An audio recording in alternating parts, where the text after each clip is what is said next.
So yo, what's up guys? We good? Very good. So yo, Friday na naman at rest day na naman. So naisipan namin maglakad simula dito sa bahay hanggang sa Bengali Market. So yun ang lalakarin namin ngayon.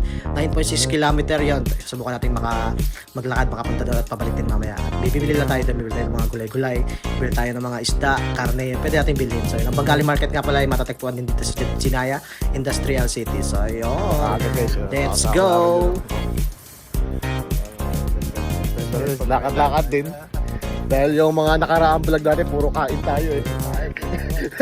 Lakad naman ngayon. Yung vlog natin nakaraang, puro kain. Exercise naman ngayon. Lakad-lakad lang. Sama ko dyan. Puro kain kami yung nakaraan eh.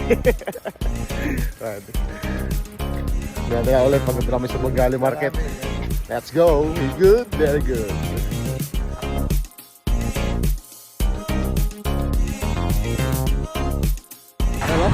Nasa highway kami. Oh, yeah. Yo, yo! Nasa highway kami. Lalakad namin dito. Nakalakad lang. US. Second station, second stopover. Aray, nagbabike lang na malayo. Dito kami nag-stopover. Albaik. Nasa more than almost 2 kilometer na ata nilalakad namin. So guys, medyo malapit-lapit na kami sa ating destination. Kasama ko dati. Pila kami. So tayo dun sa ano, medyo maganda. Sakto lang yung oras ng dating natin. Dapat tayo sa bilihan, wala pang araw.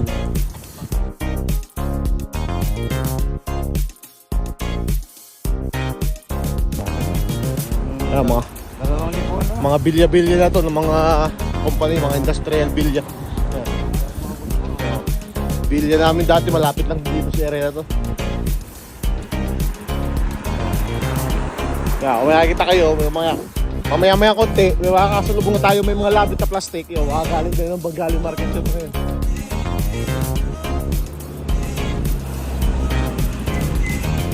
Sabi na tayo. Lahat lang dito guys, eh, yun naman. Galing sa inyo.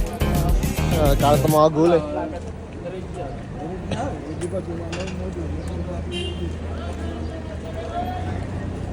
May mga naiwan pa tsinelas eh. Tayo dyan. Magandang kunin yung mga tray na yun ah. Magalagay ng ano.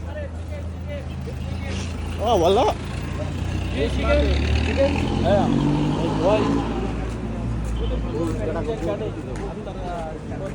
So yun guys, wala kaming inabot dito sa ano kasi nagkalat yung mga ano, mukhang nadali ng mekos. Nadali yata ng mga pulis ng mga to. Nirid yata, pinalis kasi yung kasi ang problema kasi di kasi sila marunong maglinis kasi after kaya nagagalit yung mga may maraming nagrereklamo. Kaya yun. Yun na siguro ng police pinalis mga nagtitinda dito. Ibabalik naman yan, pasaway ito mga ilang days lang pahinga. Balik na naman yung mga yan. Let's go. Sayang, wala tayo di ko tayo pakita sa inyo yung bilihan. Wala na. Yung tao. Yan. Pero wala kayo bata paninda kasi pinalis yata itong mga pulis eh. Mga di kasi marunong maglinis eh. Sayang. Ayan. Pero abang-abang lang yung mga yan. After 3 days, babalik na yung mga yan. At habang naghihintay nga kami guys, may tumawag sa amin na ibang lahi at sinabing meron nga daw tindahan doon sa loob ng kanilang accommodation. So yun, nung una ayaw pa namin pumasok kasi nagtataka kami bakit sa loob ng accommodation. At ito nga sumunod na nangyari. Let's go! Yeah guys, kwarto may higaan. Ginawang palengke. May mga gulay yan. Mga kasama yan, namili na. Patatas oh.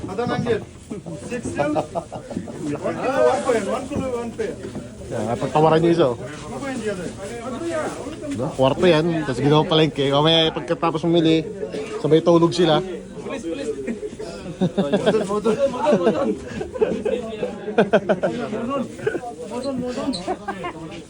Ayan, mga patatas oh. Kalabasa. Patatas, pili bay. Pinekos-mekos na.